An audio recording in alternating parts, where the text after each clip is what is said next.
And now on Who's Views, a Doctor Who fan joins JT for a little chit-chat.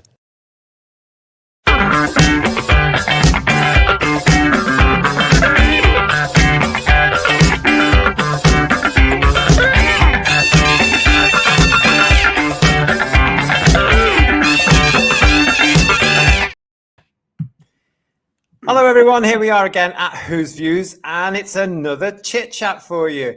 And look who's joining me for this particular edition. It's this one here. Stephen, how are you? I'm not too bad. And yourself? I'm all right, thank you for asking. It's wonderful to have you on the show. Thank you so much for getting in touch and coming on. And I love this. We're going to have a lovely little chit chat over the next hour, aren't we, mate? Yes, we are. They are fun to do. Well, they're fun to see. Well, now you'll be able to tell us because it's your turn. And as you'll know, Stephen, I always start these shows off with the now infamous question. How did you find the Doctor? Well, I'd like to say the Doctor found me, to be fair. Put it that way around. I can remember only ever seeing it once. I think that was Battlefield episode 4. And that must have been September 89. Correct, I'm guessing. Yeah. Okay. But that's the only ever time I saw the classic series live, because I was such a busy little boy growing up. I was born in 82, so I was always going out playing. And my best friend at the time, Andrew Chatwin, he was into Doctor Who, but he had the VHSs. Now, I'm not quite sure when they all started coming out, but it was definitely in like the 88, 89 period, where I went around to his house because he had a video recorder. We never really had anything like that until either 1990 or 1994, but I'll get onto that in a minute. And I sat down to watch. I can't remember which one came first, but I remember watching the 3 of them. So it was Spearhead from Space, Death to the Daleks, and then it was Robots of Death. Of course. You can't get any better than that, really, can you? What an introduction. Yeah, to be introduced to Doctor Who, you've got the 2 iconic Doctors, the vintage era, and it was just superb stories and brilliant.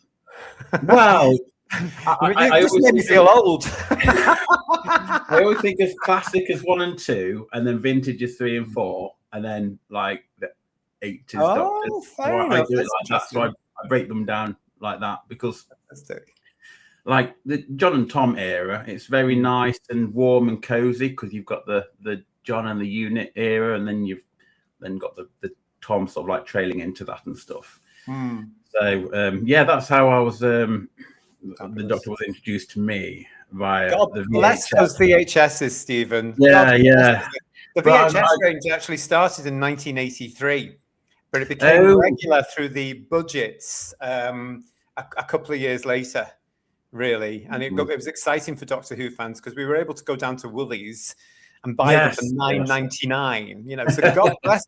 I mean, you're part. Obviously, you said you were 7 in '89. So you're part of a generation that grew up with those VHSs and were introduced to the Doctor that way. And there's loads of you around. Yeah. It's quite funny because I can gladly say I was of the era of the classic series when it was on, because I managed to actually watch 1 when it was broadcast. Yeah, you got the last series, Yeah, and also it's quite funny that because I had to think back as to why I remember it. It's because my brother at the time, my older brother, he had a portable TV. Now, growing up in the 80s, we had next to nothing. Do you know what I mean? We didn't have a video recorder. We had 1 TV downstairs, and you weren't allowed to watch anything. So that's why I never really watched Doctor Who, because if it's not Coronation Street, Emmerdale, EastEnders, then I never got to look in. And I was always outside playing anyway, to be fair. Good for you. Good lad. Well, exactly. I only ever got to watch like the school time ones, after school Zap or Fun House with Pat Sharp, or on the Sunday when you were getting ready to go to school the next day. It was a bath day, Heartbeat was on, or watching. I remember watching. Yeah. that sitcom.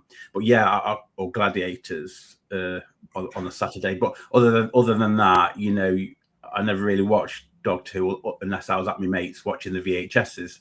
Brilliant.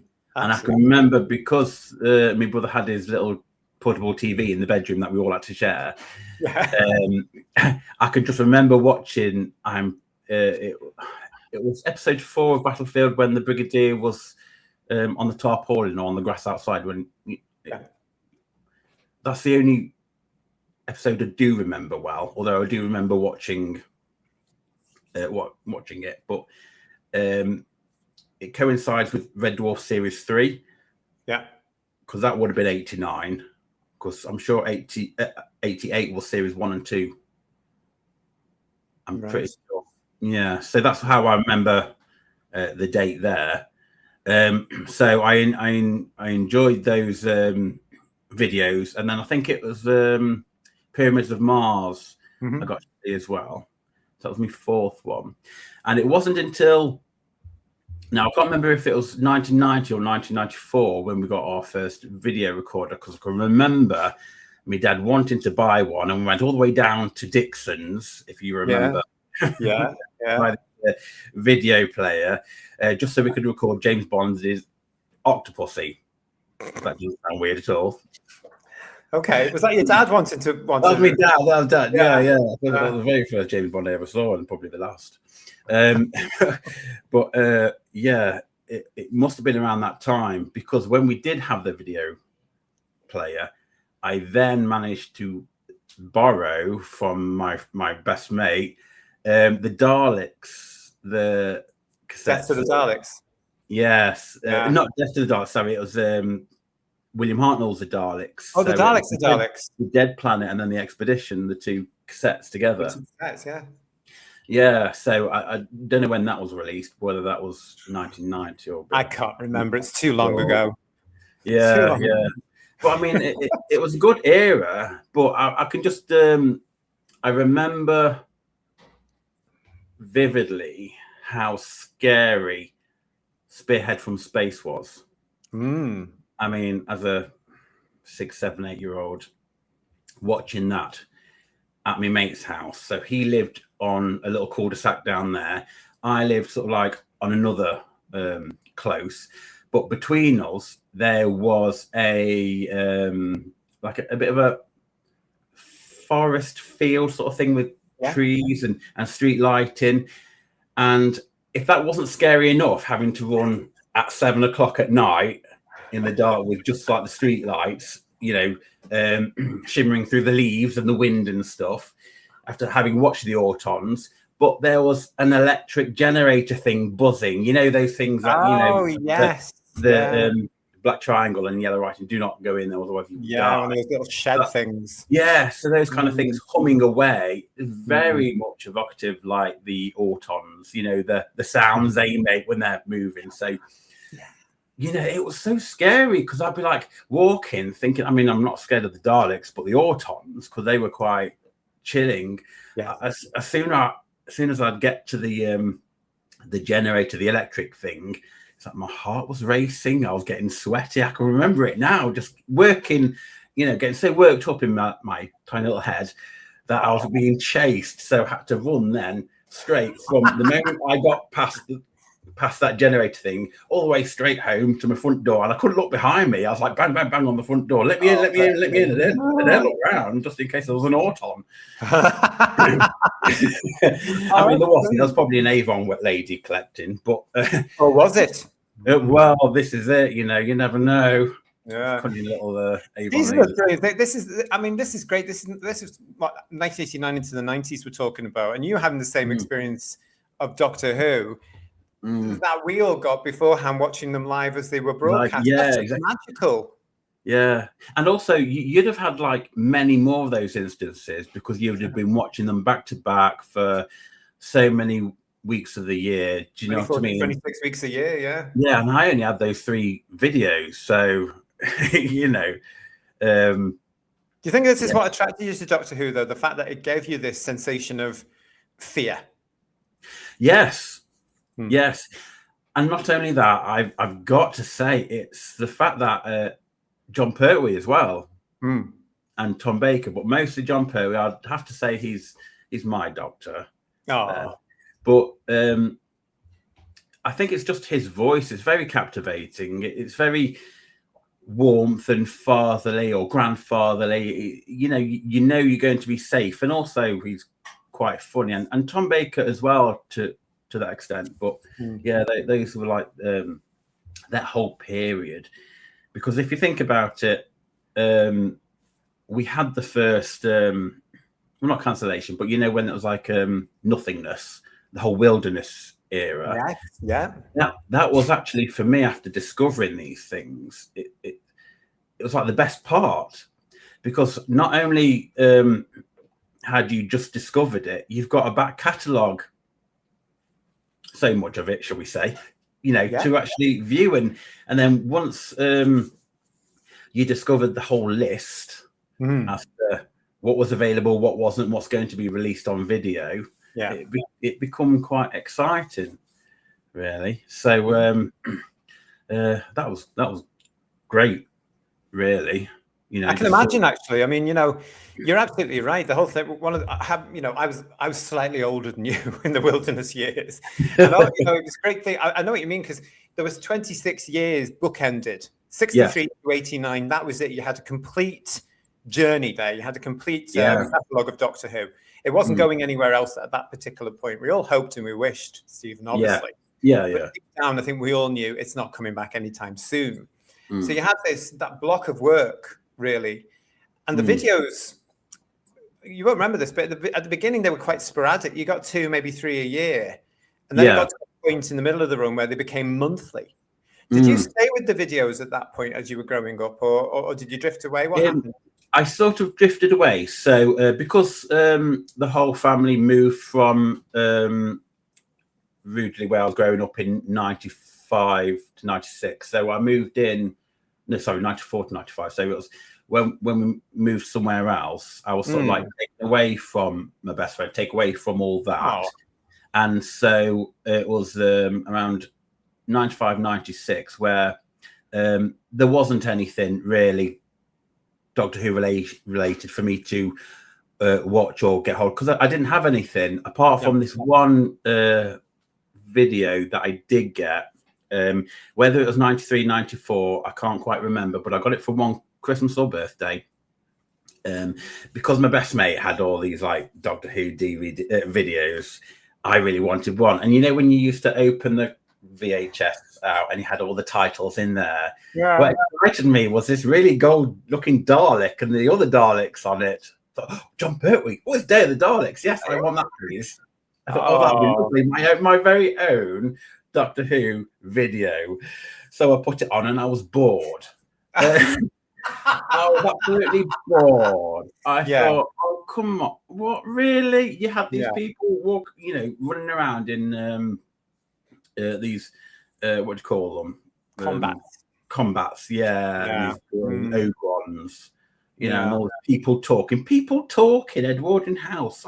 No. Well, I don't want all this. Where's the monster? And the Daleks really didn't do anything. And all I remember was just the Doctor eating cheese and drinking wine. I thought, but he did it so well. He did it wonderfully. And actually, I actually look back and I watch it and I actually like it because I understand the story. But as like a young lad, it's like, I don't get what's going on. What is this? It's boring. So I was quite gutted about that. I have to say to you, I agree. I first saw Day of the Daleks at a convention.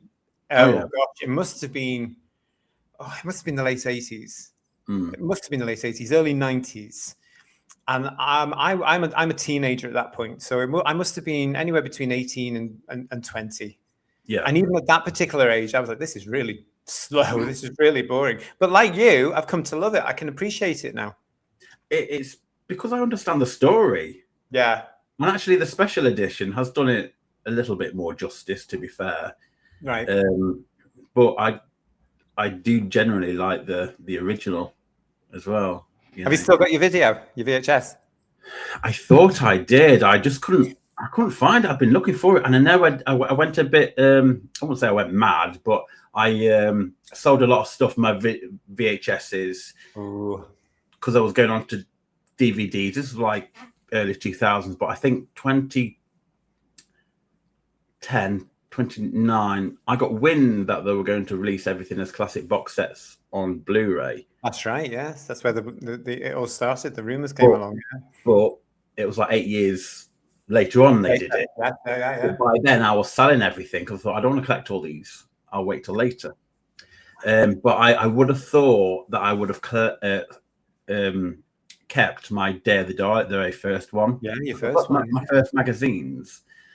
But I can't find it at all unless my mum's got it somewhere. I'd be ashamed if I did. Yeah. So did you say, are you collecting the Blu-rays now then? Yes, I've got the collection sets. Yes. You get the special editions or the standards? Limited edition. You got the limited, right? Yeah, because I hadn't collected the DVD range in a long time. I'll have that straight away. Yeah. I thought, well, I will. In the 90s, that's it wasn't until the Paul McGann movie that I sort of got back into it, because I'd have had a paper round at that particular point. I think I must have been about 11, 12, I can't remember. Yeah. Not very good with maths. I had a paper round. But what I did with the money, apart from buying Friends videos that came out at the time, because I was quite big, I was actually buying the Doctor Who magazine. Yeah. And the first one I had that was, I can just picture it now. It was Tom and Sarah from Seeds of Doom. And inside it, you had a free pull-out poster, and also it had an interview with Liz Sladen, and she just gave a little description of each of them and what happened. Yeah. But that one, I don't know if it was the 250 edition. Can't remember. I know the one you mean. It's a lovely cover from Seeds of Doom. Yeah. So it was that one, and then I didn't realise, I didn't start collecting them until a couple of weeks later, when it was Katie Manning and John Pertwee. No, it was Katie Manning Up the Rock on the Green Death, but it was like a psychedelic, so pink and yellow cover. Oh yes, yeah. And it was from that one onwards, I started collecting them right up until the new series. Did you watch the McGann thing in '96 then? I did. I was so excited because it's like, oh, Sylvester McCoy, brilliant. Oh, the sonic screwdriver. Oh, the TARDIS. Wow, this is great. You know, it was really good. But then it was like, but what is this? Okay. What is this story? You know, it was like, there was like no Daleks, but then it was a master. But it did, when you start watching it, you do feel as a youngster that it's a little bit slow. But I still enjoyed it because it was Doctor Who. But then now I sort of love it. All right. It's the only one we've got of McGann. Yeah. But you know, when that I think it was the Leisure Hive. It was Green Death. Let's say it was a Green Death video. I started collecting every single video that was released from the Green Death. So because it changed, didn't it? It went to the Black Sheep cover artist. It did. From then on. Yes. But what I would say is what kept me really loving this particular era was because I'd moved away from my best friend. For a day trip, his mum and invited me to go with him to the Llangollen Maypole exhibit and factory, and I was hooked. I loved that place. That was so amazing because it's the first time I actually got to see these the costumes, the animals, the creatures. You know, it was just wonderful. It was just a great day out, and bearing in mind that it wasn't cool to be a Doctor Who fan at all. That's right. You know, nobody knew what you're talking about. It wasn't on TV. It wasn't anything modern. It was just old. It was like, what is this? I don't know what you're talking about. So, and because there was no like merchandise at all, going into this sort of like cave of wonders, factory of wonders, it was like, wow, because you've actually got people producing toys just for you that nobody else bothers with, you know, and that's really something if you think about it, because it's not as what it is now, you know, toys all over the place, you know. Sort of. crap toys, but you know, yeah, limited edition. B&M ones, but they're not like back then. It was great just to be able to buy a TARDIS and put batteries on, and it like made a noise, and you could open it up, and those kind of figures. They were like primitive, but they were nice. They were good. I mean, if that's all you've got, you know. And I collected a few of those little Daleks, but I was a bugger because when you're playing with these Daleks, you know, and you've got the Doctor or whatever, and then you've decided to arrange all your VHSs up in like a little bit of a Death of the Daleks maze, so they slid, and you know you can move people about, you know, because I didn't really have a life. You know, you do that sort of a thing, and then I thought, well, if I've blown this Dalek up, it doesn't really look good. So I sabotaged one. I allowed one to be burnt. So when I know, I just dangled one over a candle and just melted it, just so it looked like it had been blown up. Yeah. And it looked really good, actually. Yeah, it looked really brilliant. In fact, I sold it in a car boot to someone. You can have that for free. Oh, really? He bought the others. He bought the you know, when they did the Manelian ones. Yes, I do. I remember them well. They're the glittery ones. Yeah. Well, I sold them. I said, yeah, you can have that blown up one. I'm surprised those glittery Daleks weren't at some point inspiration for RTD's Doctor Who, to be quite honest, because they were quite camp, weren't they? They came in all these different glittery colours. Yeah, wait to see what he's going to be doing with them if he does come back for the Christmas special. You know, who knows? Oh, he certainly seems to be coming back for the 2026 episode. Did you get through the Gatwa in the war between the land and the sea, or did you not bother? Oh, we're going there straight away. Yes, I watched them. What a you were on some of our shows commenting, weren't you? Yeah. Oh, they were just awful. They really were. I mean, to be honest, when it came back in 2005, I was sort of looking forward to it because back in the day, you could phone up this number to see what was going on with the production. And they was always saying, oh, we're waiting for it to be greenlit or something. I can remember that. But when they said, oh, Russell T Davies from Queer as Folk is heading it, I thought, odd. But okay, it's coming back. Right. But because I was living with my partner, Robbie Dunlop, at the time in Watford. And when it started being broadcast, I thought, when I watched Rose, I cringed. I thought, this is my... What was it that got you? I love Spearhead from Space, and I think Dr. Ian would agree with me on this one. Probably. The Autons are not Autons properly. I mean, the storyline and concept, I know what he's going for, but it's Doctor Who, not Rose. The episode is called Rose. Then it should have been a two-parter. You should have started with a two-parter, started with a cliffhanger, so we invested our time. But with that one, I feel like we wasted a lot of time trying to know who the Doctor was. We didn't need to know that. We need to know who Rose was and how she's going to be in conflict with what's going on, and also the Doctor. So we meander, go into Clive's house and all this nonsense. When I feel that to show, instead of it right at the end saying, I've got no GCSEs, got no O-levels, got no degree in this, that, and the other, show us, don't tell us, show us. She shouldn't have had a job folding jumpers, not in a uniform at all at this Benetton shop or whatever it was. She should have actually been going around trying to get an interview, or, you know, see her trying to better herself, constantly failing. And then maybe at this one, she's in an interview with the manager, say Clive was interviewing her, whatever. She leaves, but then she gets in like an elevator, for example, goes into the basement or whatever, and finds that they're manufacturing these Autons like they do in Spearhead from Space and like they do in Terror of the Autons, because it's not really focused on the Autons. That's an afterthought when really it should be higher than what the Doctor is, I personally feel, because that's the menace. So what we're left with now is who's putting the guns in the Autons, because that's not been explained. Why at the very end is it this little bob of ink that they've got and all this gobbledygook? It's like all rushed right at the end, and it should have been properly thought out. She could have had a reason to go and investigate because things are going weird there.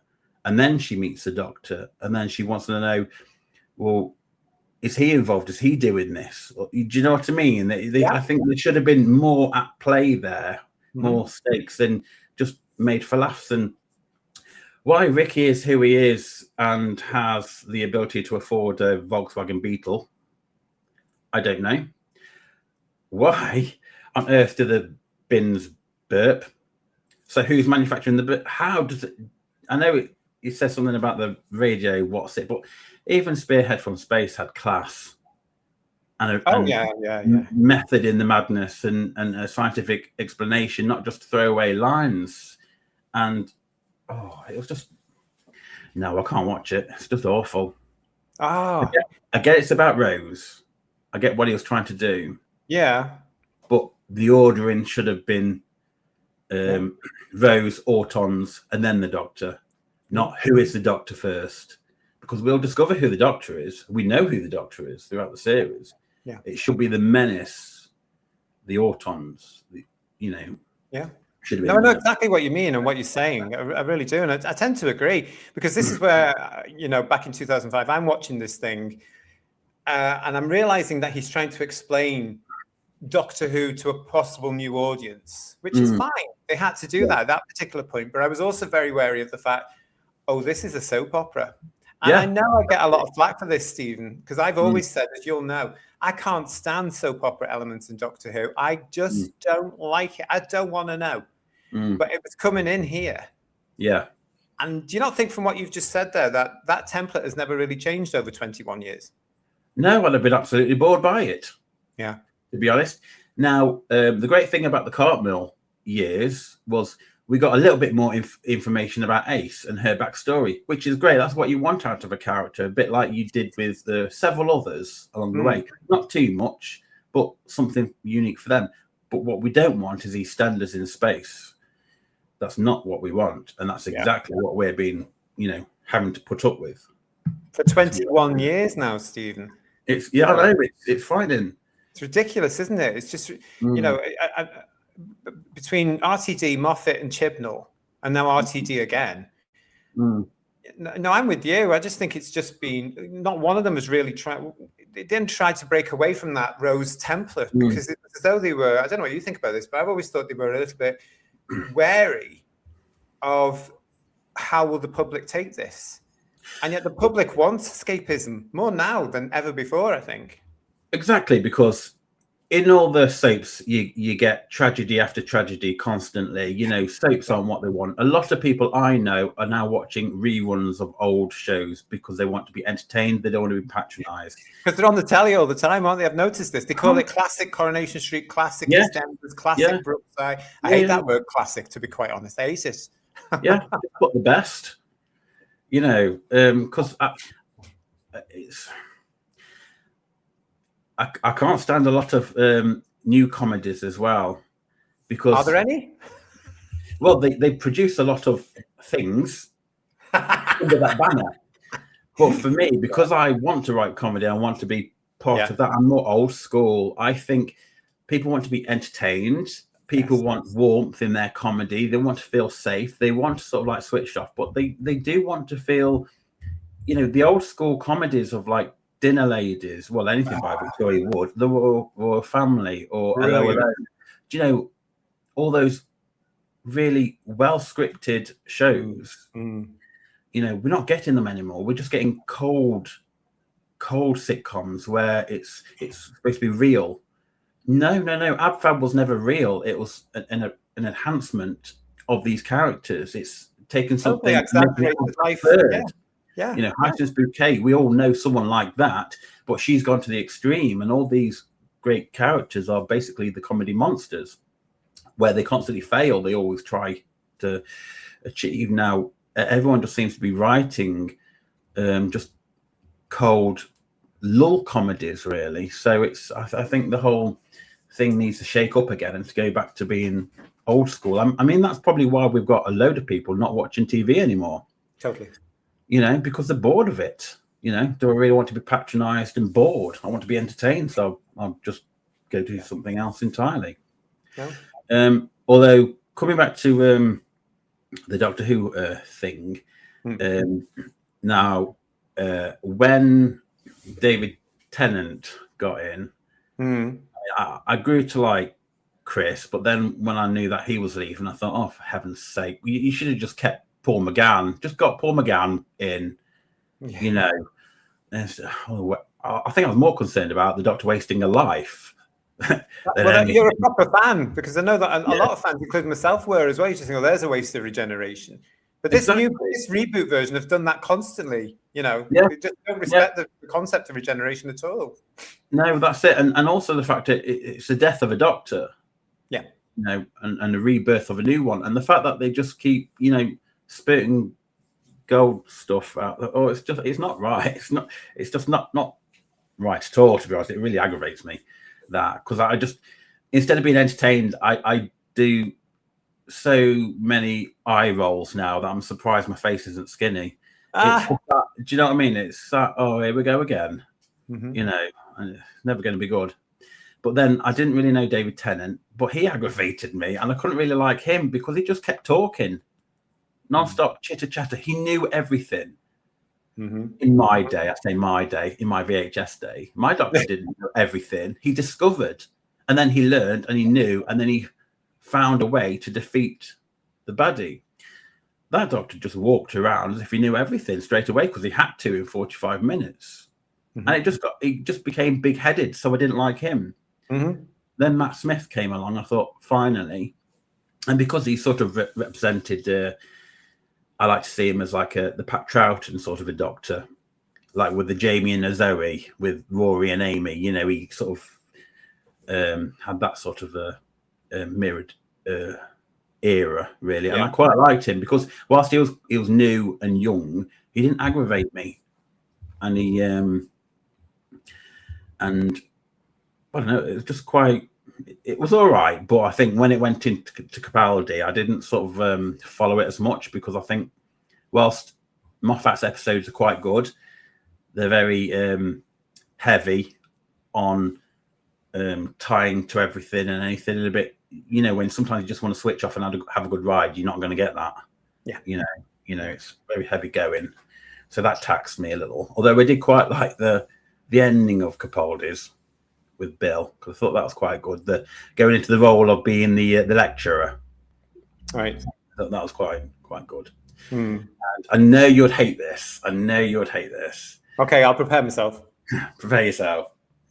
I actually like Jodie's era for the simple being, it was a breath of fresh air. Finally. In what way? Because this is unusual. Yeah. I get somebody coming on saying they quite like Jodie's, and I knew you did. I knew you were going to, come along and say about this. So you're saying this was a breath of fresh air. Now, bearing in mind that I wasn't going to touch this thing at all. Yeah. And I had no interest in it. So as soon as Capaldi's finished in his series, I didn't even watch his Christmas one. Yeah. I switch off and I'm out. So that's me gone for a few years. What was it about it? And I'm genuinely interested. What was it about it that was a breath of fresh air for this series? And of course, this is Chibnall as well. Yeah. Well, he hasn't got the best track record of scripts, has he? Let's face it. But I think he's a very lucky man, put it that way. Yeah, I think why I regard it as a breath of fresh air is because the Capaldi era just got a bit too much. It was constantly about Clara all the time, and the one time he's away from her, they get rid of Bill. And it wasn't until your last stream that I realised Capaldi should have he wanted to do 5 years, because that would have been good. But the fact that he allegedly, yeah. So that was a bit weird. But the reason why I think Jodie was a breath of fresh air, because I thought we've had 12 of these actors that have all been men. Plus the War Doctor, which I don't particularly regard, but no, it should have been Paul McGann. Otherwise, just don't bother. So, what was I saying? Oh yeah, because we had all those, I just felt like it's stale. It needs switching. It needs to evolve. It needs shaking up a bit. So when they cast Jodie, I thought, okay, a woman wouldn't have been my pick, but okay, a woman, fine. fair enough. I'll move along with that. I can actually understand that. And then when she did fall to earth, I thought, okay, fair enough. You know, in The Woman That Fell to Earth, the first episode, I liked it, and I like the fact that they just took away everything from before. So production values just looked a whole sight better. Did they? The sound quality was better. The music, I just loved the music. I'm not a fan of Maury Gold, just too bombastic and please. I'd rather just listen to the Sea Devils soundtrack on repeat, to be fair. Under everything. You know, it's just too much.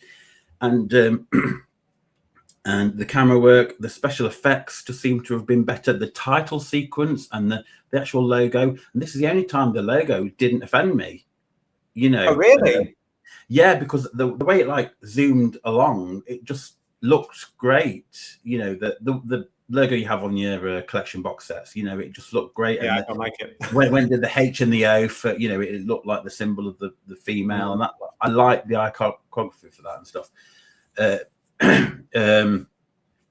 And I liked when it went from the first episode to the second episode where they were looking for the TARDIS. It felt very much like a William Hartnell sort of a quest.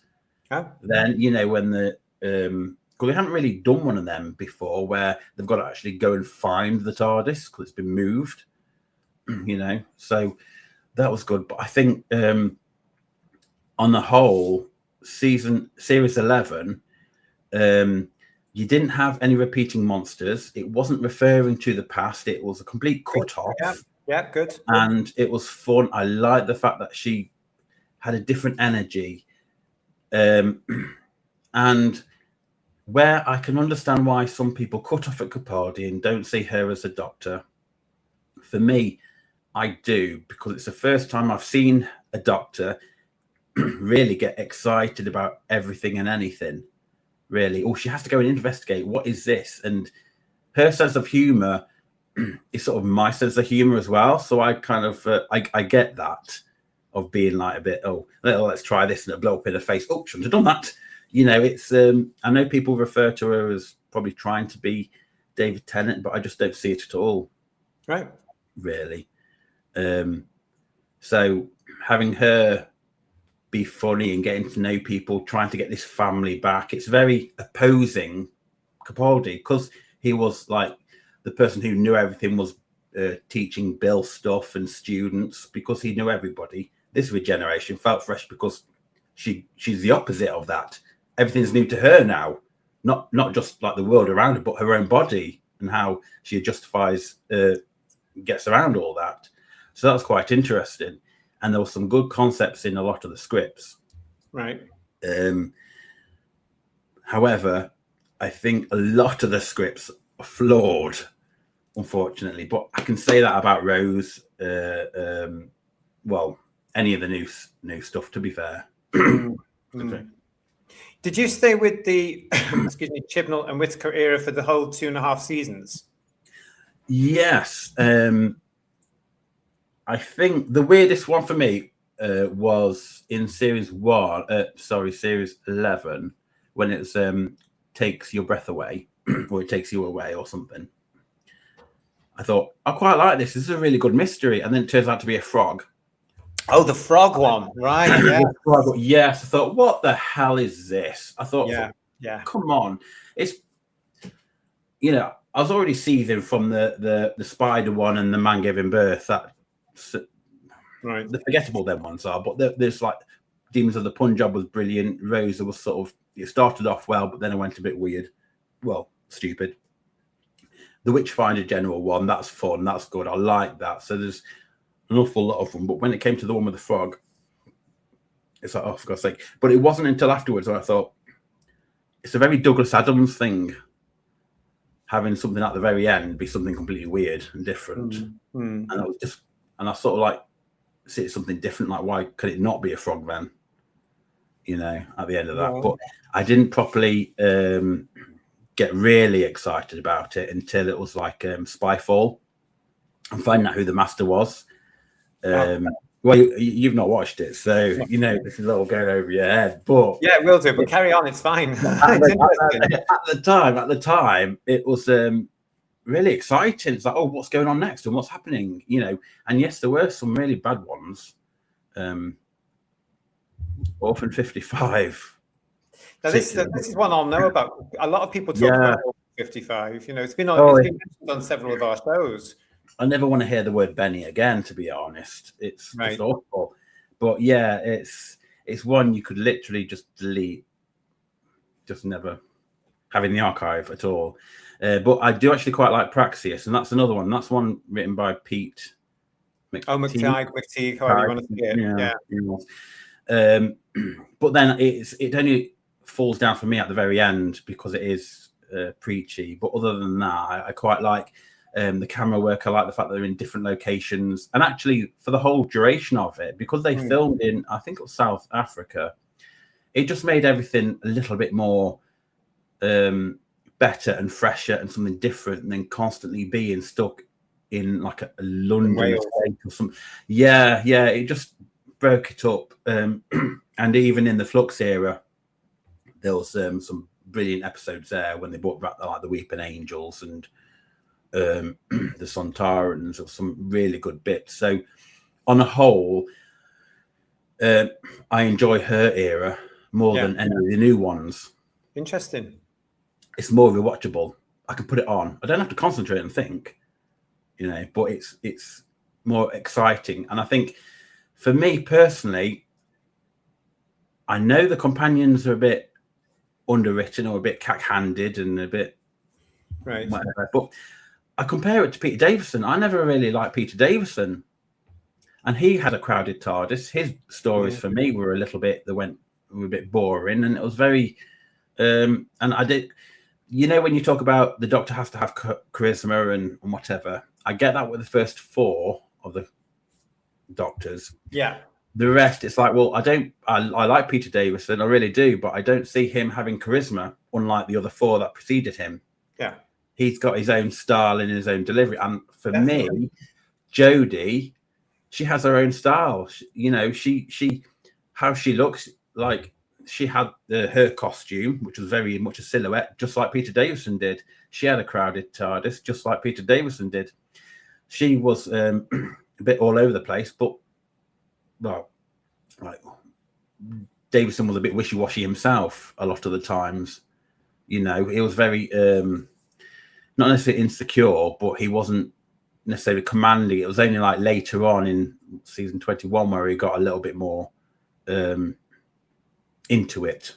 That could have been the scripts, I suppose. But I think for the for the 5th Doctor as a character, they had to do something different from the Mighty Fourth, which had been there for 7 years. Exactly. You know? So whereas Tom had become, not quite a superhero, Stephen, but he had become commanding. Yes, yeah. They had to have a contrast in that sense, you know. And there's Peter, who comes across as vulnerable. He's playing it very much as, I don't know if you remember this. In fact, you won't remember it. But at the time, there was this saying going around: he's an old man trapped in a young man's body. Oh yeah. That's part of Davison's performance in that as well. Yeah. Did it ever come out? Was Jodie ever playing it as an old man trapped in a woman's body? I mean, God knows what was going on, but but I do see the contrast in terms of what came before, and she had to be opposite. So someone who knew everything, and then she just played it so she was excitable about everything. So I do see that, and sometimes you do need to have someone who is excitable and seeing things afresh and getting things wrong. So you go on a journey with them, because there's nothing worse than having someone who's a know-it-all as well. You know, being wise is one thing, but being egotistical and knowing everything is a bit of a bore. That's where I think modern Doctor Who, the reboot Doctor Who, has got it wrong, because they've turned the Doctor, especially under Moffat, I have to say, they've turned the Doctor into this all-knowing god, a superhero, and he's as far removed from that, in my eyes, as possible. I agree with you. I think he should be, you know, this renegade Time Lord that's trying to play down his existence, and he goes from one palaver to another palaver and learns. You know? Yeah, I agree with you. But whilst I do enjoy Jodie, I wish she'd have stayed a bit like Peter Capaldi just for 2 more series, because I don't agree that everyone should be 3 years. I mean, back in the day, they were doing it was on for a whole year basically, but for just doing 3 years now, they've got no stamina, these modern actors. Well, exactly. Their poor knees. But mind you, I do think there were other reasons why Whitaker and Gatwa weren't obviously kept on. Yes, but I think in terms of Jodie, I think because she was the first female in the lead, and I feel like perhaps if she'd have stayed longer, but with different companions, you could have given her a little bit more room to play with there and just make an example of, I think. But then at the end of Jodie, for me, it ends, unfortunately. Because the next lot of guff really isn't worth it. It's not worth my time at all. I've watched all the episodes from the 60th, and I'm not going to rewatch any of them. No. It's just really bad. The quality, I know a lot of people dropped off, and I know where some people stop. I'm a little bit later in stopping, but the quality is really down here now. To the point where it's just cringe. It's even worse than Rose, the first episode, when it came back. Really. That's saying something, really, isn't it? What it really is. The thing is, what is the issue lately is the fact that not only are the actors getting political and getting on the bandwagon, telling people to go and touch the grass and not watch it, and, they need to, pack that in for a start. But also, a lot there, Stephen. Yeah, I know. You can't keep the big gob shut, can they? They can't help themselves. Yeah. But with Shooty, he is just playing. What is it, Eric on Bad Sex Education or something? Eric in Space, I always say. Yeah. Yeah.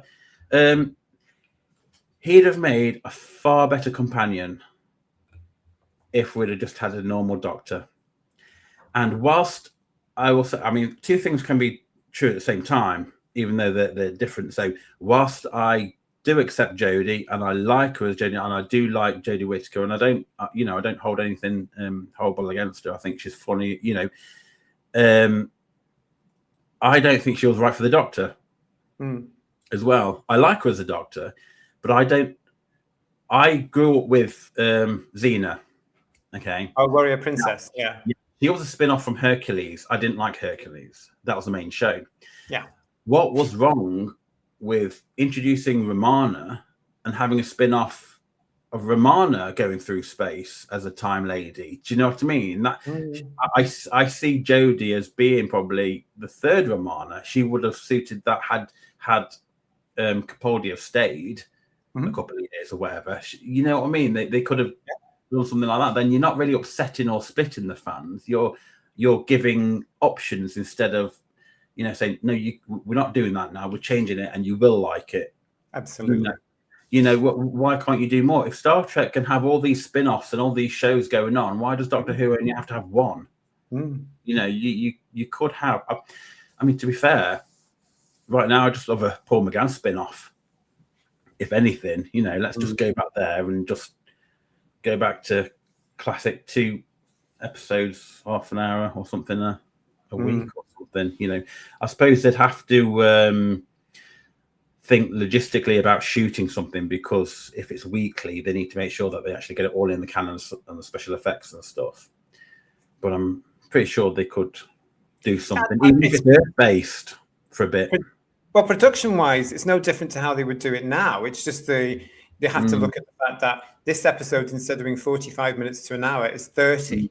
But you're actually getting more to do, because if you look at the old format, if it's 30 minutes, and you've got a 4-episode story, do the math. And you're saving yourself a lot of time and space with the budget, because one story in one set, you can split it over 4 weeks or 4 episodes. It's resource. I don't think, because it's not done in the BBC like it was back in the day, it's outsourced. They'll charge anything. They'll get away with anything, to be fair, I think. Well, they've just tried it with the Gatwa era, so I don't know if they'll get away with everything, because the backlash to that, as you know, has been immense. And it's not just from the UK, it's been worldwide, the backlash. I mean, another thing about that I can't get my head around, well, apart from the fact of anyone thinking Space Babies was a decent episode, or title for one anyway, the moment before that, I thought, oh, here we go, is when it comes to, oh God, what were we talking about? Gatwa backlash. Gatwa. Oh my God, yeah, when they say, oh, it's all down to Disney and so on and so forth, are they not like, if Disney made this, they'd have been proud to broadcast it. They're clearly not. They gave the money. They didn't get what they wanted. Walked away. And RTD has clearly just gone off on what he wants to do. Same with this, try and be polite, this Twit Blast 5-episode nonsense. Yeah. I mean, he's actually gone on record and saying that that's something he wanted to do, but he could only tell it through Doctor Who. So they ordered Doctor Who, and he thought, well, you're not going to get that. You've ordered this, but it's in your basket, but I'm going to put something else in your basket, and you can have this and broadcast this, because this is what I think you should have, as well as the 3 specials.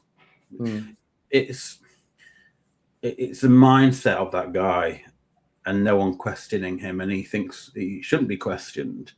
And what gives him the right to take ownership of this franchise anyway? Who are these 3 people? Why have we not got different producers, different ideas coming in?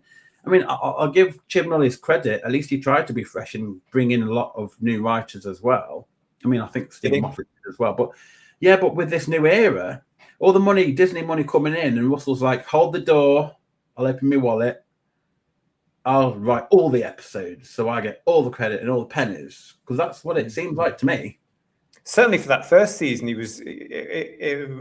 was, wasn't it? And then, even though the second season was sorted, when the backlash for lack of diversity, you know, he was ready for that. He was ready to say, well, actually, I've got this writer representing this, and this writer representing this, and this, and aren't I lovely, and aren't I brilliant?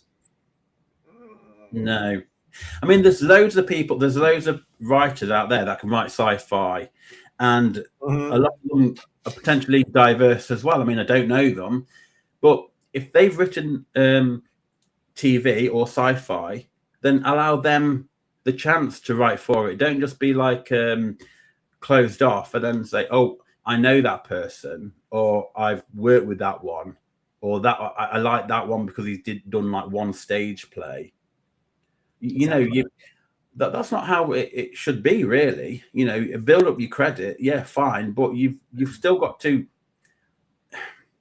earn it, I should say, rather than just because we want you of a certain persuasion to write it. Because you tick a box. Yeah, exactly. This is where Doctor Who went in my eyes. I don't know what you think about this, Stephen, but the Gatwa era entirely really, really does show the BBC, their obsession, and also to an extent entertainment, alleged entertainers, and include writers in this, their obsession with DEI. Because the last 2 Doctor Who series, alleged Doctor Who, you can tick all the boxes, you know. Yes.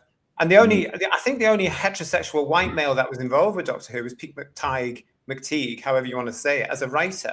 I'm not talking production crew. I knew Phil Collins was there, etc., etc.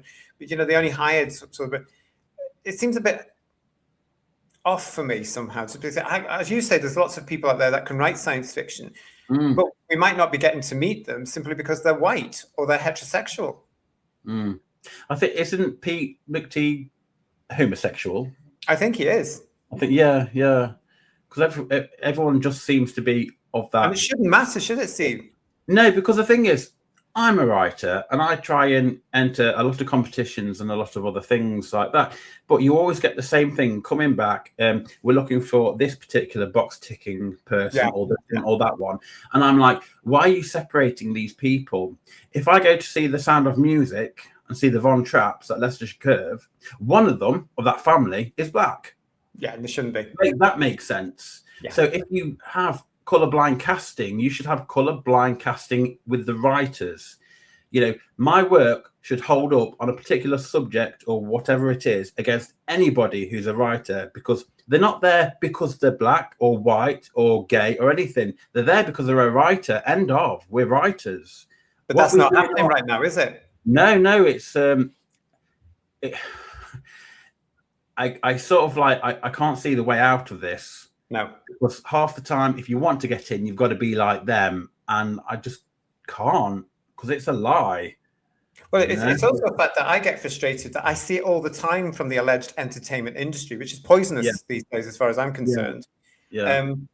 And you would have seen this yourself as a writer who's trying to break into bigger things. No, you know, not to sound rude, but you'll see this yourself. You're mentioning competitions.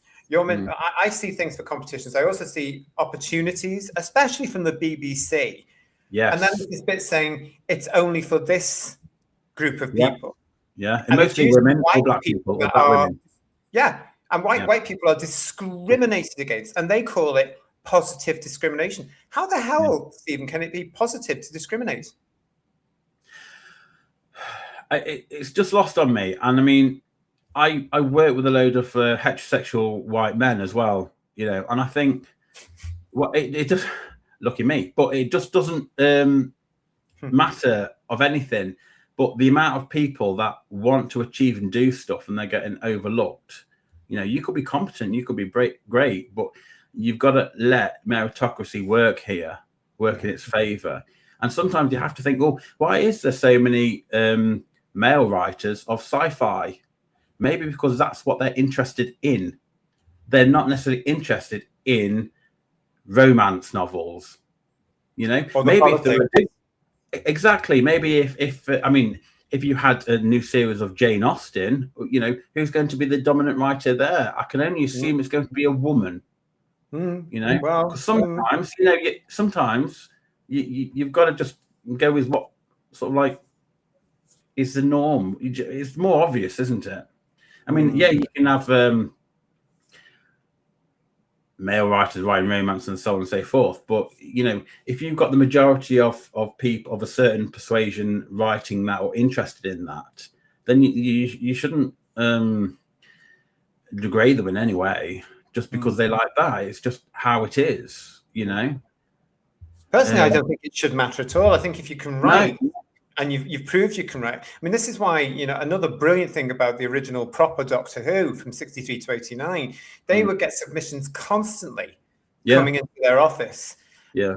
And God love them. The majority of the script editors would find the time to look at this stuff, because in the back of their minds, there would always be, you know, am I going to find another fabulous writer here and be able to do that? Exactly. Another Robert That doesn't happen now, because you have to be part of a clique, or you have to be part of a tick boxing you know, part of that, you know. Well, we've not had a script editor for a long time. Well, we have. They're just very silent. There are script editors on, apparently, Doctor Who, apparently. Yeah, but apparently.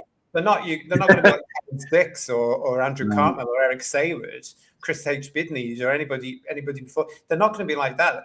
And they certainly, I don't know what you think, they don't seem to be able to look at a script and go, this needs butching up a bit. I get a feeling that the script editors are more like glorified receptionists or secretaries or something like that. I don't think they know necessarily, this is just my opinion, how to write a good script and what goes into writing a good script. And so they don't necessarily know or read it well to understand where the plot holes are, where things are going a bit wrong, or why this writer's got off on a tangent and it's about something else now. You know, there's a lot of things we're taught in terms of writing, and then you see a script from you know who, and it's like, how did that pass? How did that get made? Exactly. Even the people higher up.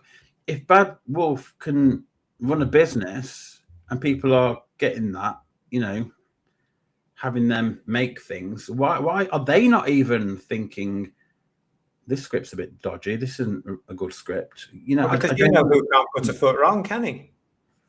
Well, you know, like back in the day, you'd have a hierarchy of really good professional people in the BBC. They knew their stuff.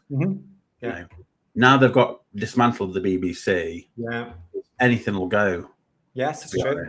It's true. And yeah, it is a bit sad. But what I would also say is when you've got people who go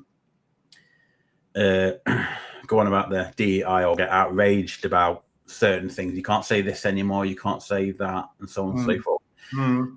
How do you think people would have reacted had this alien in a police box in 1963 would have been if everyone was white but he was a black man?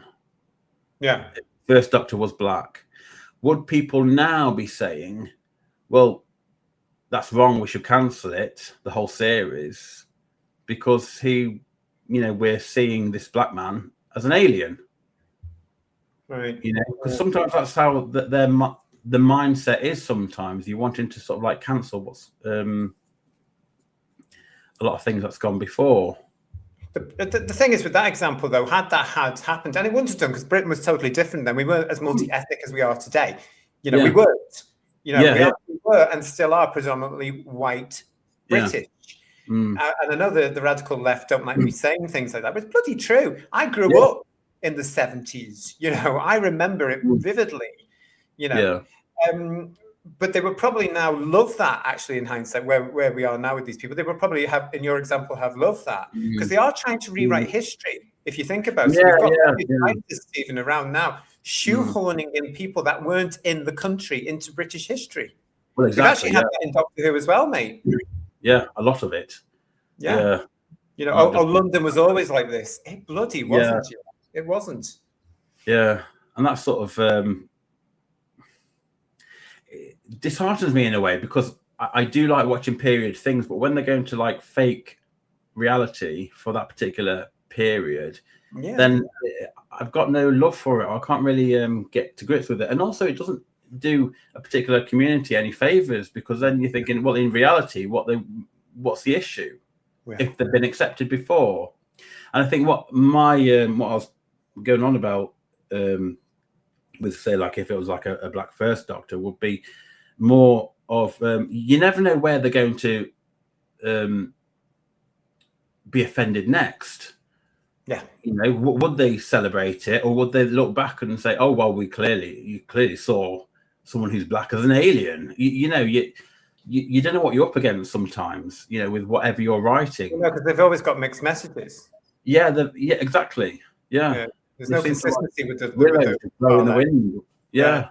That brings me nicely onto the point that they actually have tried to do that in Doctor Who, haven't they, with the introduction of this female black doctor, who they have suggested. Martin, Thank you. I can never remember the woman's name. But, you know, they have suggested that she is Pre Hartnell. Now, when that came along as somebody who was watching the series, what was your automatic reaction to that? That episode, I actually quite liked. It was building up quite nicely. And then when she was, you know, revealed to be the Doctor, I didn't particularly know where she was in the timeline. But so for me, she was out of it. And I assumed she'll be like in the future. But because she didn't recognize her past, it was more like a different time zone. And I could see where they were going there. But in no way is she, in my view, the Doctor. It's just she's not pre-Hartnell. Hartnell is the first, and you know you can either cut off with McGann at 8, or so on and so forth. But it's a difficult one because whilst I quite like that storyline and I like her being there, it was more. I suppose I see it more as an apparition of a future of her than anything. And oh my god, the whole timeless children thing. If not killing babies, I have to be honest. As somebody who didn't watch it, it doesn't matter to me because it doesn't count. It's not canon. None of this era you're talking about is canon. No. I don't understand it because it just seems stupid. The build up to it was quite fun and exciting, especially when you had like Cybermen that could regenerate, because that was quite scary, knowing that. Sorry, I'm laughing because I think that's ridiculous. but actually, it was quite interesting where they went. But it would have been more interesting had the Master have been deluding her mentally and playing mind games with her, so she didn't know anything about it. That would have been a better take than to actually leave it as where they left it, because now that's just rubbish. Mm-hmm. You know, it's no, and it's just laughable now more so than probably the regenerating Cybermen, that they went through a whole plethora of all these different coloured kids. And yes, I heard about this. Yes, the tip boxing again. Yeah, to show the Doctor can be anything, and anyone representing anybody watching the show. Bloody stupid, is he? I know. Yeah, I'm still waiting for a ginger one. but my point is, it's just a bit silly, really, going through all this. You know, so and also obvious, Stephen. It was just all tick boxing. Yeah. We've got you covered. Here's this one. Is this one? Is this one? Is this one? And it just makes the whole thing laughable and not hold any weight with anybody, even in those communities, I'm sure. Are you surprised that millions of fans around the world have now deserted Doctor Who? No, and they deserve everything.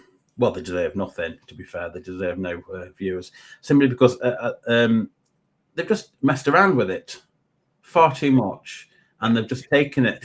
I don't think when it came back, they gave it enough credit and attention and care right from the very go. I don't think. This isn't Doctor Who for me. This is somebody else's Doctor Who, but it's not really mine. And that's how I just view it, I'm afraid. And a lot of my friends, I'll say, have you seen the new series of Doctor Who? No, I've not seen it since Jodie Whitaker or Matt Smith. And a lot of them say, I watched one episode of the one that cried, and no, it's not for me. The one that cried. That sounds like an episode, doesn't it? The one that cried, yeah. Terrible episode as well. Would you tune into that? No, not really. No. And that's why I just think he's more of a companion than anything. He would have made quite a good companion, I suppose, than the actual Doctor, because I don't see any form of the Doctor there. He doesn't take charge. He doesn't solve anything. Ruby does more than he does, and all he does is cry. They should have got over this at the very beginning. 60th, the Disney ordered a new start. It was season 1. Why are we talking about the past? Why are we going Omega? Why have we got the Celestial Toymaker? Why have we got the Rani? Why have we got all this? What happened to him?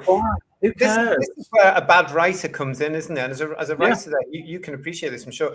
RTD, in my opinion, as you'll know, has lost the ability to write. Whether it was there originally, I don't know. But he gets lauded all the time by his industry. He's the best thing since sliced bread. He bloody isn't, and they need to open their eyes and see it. Yeah. Look at the last 2 series of Doctor Who. It was just shambles. It was bloody in the toilet. The writing was non-existent. And there's all these questions that you've started to point out. You could carry on. All these loose hanging questions about, stupid little things. Yeah. He doesn't want to explain. He doesn't see the need to explain. He's never going to explain. No. That's not what writing is for me. I don't know about you. Well, that's it. You're writing to tell a story and to take someone on a journey. And as a viewership, if you pay for the BBC and you want some investment out of it, you want to be entertained. You don't want to be lectured, and you don't want to have to do the groundwork of going to Google this, Google that, research past episodes and seeing this, and just for it all to make sense. It doesn't make sense. So therefore, it really just don't write it. Yeah. And if we've got all these good writers who write sci-fi for Big Finish, why have they not been asked? Why has picking a name? Jacqueline Rayner, I remember her. Did she write The Marian Conspiracy?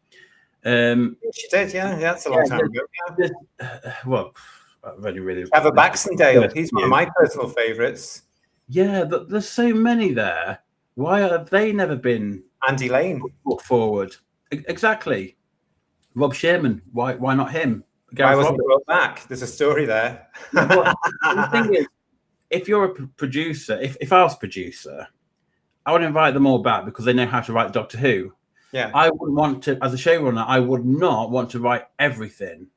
I would oversee everything, but I'd do it like a proper producer, script editor, like they did in the old days. Because you need, in this kind of show, for it to last, you need variety. You need different voices. You need different people doing different music as well, background music. I miss that every week. You get the same thing every week in the reboot. I miss the old thing where it was a different composer for each story. Beautiful stuff. Yeah. But think of how many people that could be employed as well, just Absolutely. by doing that. Yeah. You know, and you'd be discovering other artists, and maybe they're suitable for that particular story, and maybe somebody else is suitable for somebody else. Breaking through new talent. Yeah, exactly. But they just don't seem to be wanting to do that. But whether that's because the Disney money was involved. I think it's stubborn. I think it's stubbornness from RTD, to be quite honest. You know, talking to you is interesting because you're making me suddenly realise now that this version of Doctor Who that is being churned out, and I use the word churn deliberately because it is, because I agree with you, there's no love, there's no care. It's just churn, money. Yeah, we've spoken on the headlines already in 2026 about how Peter Capaldi has come out and said he was part of a Doctor Who that was different to the Doctor Who that he loves, that I love. It was all about business. Yeah. It was all about business. And you're making me suddenly realize that the Doctor Who that is being churned out right now is incredibly dated and out of date, and possibly is in danger now because it's got these people that just work the same way of not moving forward. I mean, you know, we've got this thing that's supposed to be coming in Christmas 2026. You know, do you see that being able to move on or not, Stephen? I don't think anybody's really looking forward to it, and apart from the diehard people that just want it to never end. And I think if you love Doctor Who and you've been a fan for so long and you genuinely love it, sometimes you need to let it go. And when people that want it to keep going on, it's because they can't let go. They don't know how. They've never been in that period where it's ended and stopped. Because once you stop it, it'll flourish, it'll grow, it'll go into doing different things. You can't just keep watering a dead plant, as I keep saying. You know, it's dead. No one's watching it. No one wants to watch it. People can't stand it. It's a joke. And who's made it into a joke?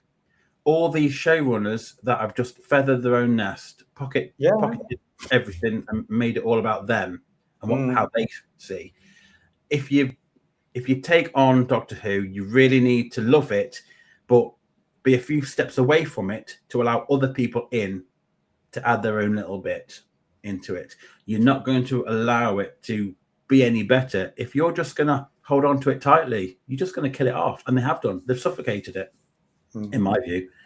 You know, had it been me in 2005, I would have still had Paul McGann. I really would. And actually, my dream would have been to have Sarah Smart. I don't know if you watched that Home with the Braithwaites. No, I was always working when that was on or out. Yeah. Well, she played one of the daughters, but she was so scatty. She was so funny. But both her and Paul was in a drama together, and I caught it. And they were very much doctor and companion there, and I thought they would have worked well together there. That's interesting. But even now, I just think part of me wants it to just end and to go away, because it's not really been great since it's come back. I've never known this, but then part of me thinks if they're gonna just do 60-minute or 90-minute episodes, TV movie lengths, let somebody else produce it. But whilst there isn't another Doctor, bring Paul McGann back before it's too late. Just do them a bit like a Jonathan Creek specials, I'd say. You know, do a series. Just do a couple of good ones, different writers or whatever, just to either fill the gap or just not bother. You know, I want to see Paul McGann back. Yeah, because I want to see Doctor Who. You know what I mean? I want at least Doctor Who. We're not going to get that if they do something else. I just know it. Do you know, it never ceases to amaze me that we are 40 years on from McGann, 30 years on from McGann making his first appearance in Doctor Who. You know, and people are still, there's a huge element of fandom that's still saying they want more Paul McGann. He did one episode in 1996, and that's it. Yeah. And yet the popularity of the guy, it never ceases to amaze me how people to this day in 2026 are saying, we want more McGann. Wow. And I think it's because the idea that we don't like wasted regenerations, and also there's a Doctor there that everyone quite liked and who was the doctor, who looked like the doctor, acted like the doctor, sounded like the doctor, whether he kissed Grace or not. Do you know what I mean? That was Americanized thing. But you can get rid of that, Yeah, get rid of that. Just like get rid of the wig if you wanted. But if you're going to bring back anybody to start afresh, I would go weekly, half an hour, Paul McGann back, 8th Doctor, and then I'll cast a 9th Doctor. And you'd after start 5 years. I'd start again from the classic era. I'd like. I don't know what that mess was. That's not Doctor Who. That's somebody else's Doctor Who. It's not my Doctor Who. Yeah. But then I'd be probably just doing it out of spite. I think. I mean, just because they've really crapped on the dead body of this show that I love. It's certainly still surprising me that, I have to remind me, which one are we up to now? Because it's thought the importance is all on these bloody numbers now, and I've lost it. So it's the 15th, we're going on to the 16th at some point, allegedly. It's ridiculous, for something that comes from the original era where we had, I remember the first, at one point being magical about 4 of them. Oh my God, there's 4 of them. And now you're looking at them going, oh God, there's 15. It's a bit tiresome, really, to be quite honest. Yeah, it's a lot, really. Too much. Unnecessarily so, because we had several shoehorned in. The woman, what's her name? Sorry, J. Martin, yes. John Hurt, shoehorned. Wasn't there another one that was shoehorned in? Oh yeah, David Tennant. Yeah, I was going to say David Tennant, but he's been shoehorned in several times due to him having different. I don't understand. It's a waste of regeneration. I don't know if I've once, never mind twice. Actually, to be fair, I think what I would do, right, if I was in charge and I brought back Paul McGann and gave him like a really good outing, 5 seasons, 7, whatever he wanted, really, I would then regenerate him into Christopher Eccleston, how he looks now. Because back then, I didn't particularly care for his looks. He still didn't look like the Doctor to me, and like the leather jacket, it just doesn't work. You got to be sort of like outside of current trends for it to work, because he's got to be alien. He's got to just quite not get the mark. He's got to stand out, but not too weird. I think you've still got to lost all that in the reboot, haven't they? Yeah. But I think how he looks now with the beard and sort of older, we need a father figure for the Doctor. Really, that's how I feel. Anyway, very interesting.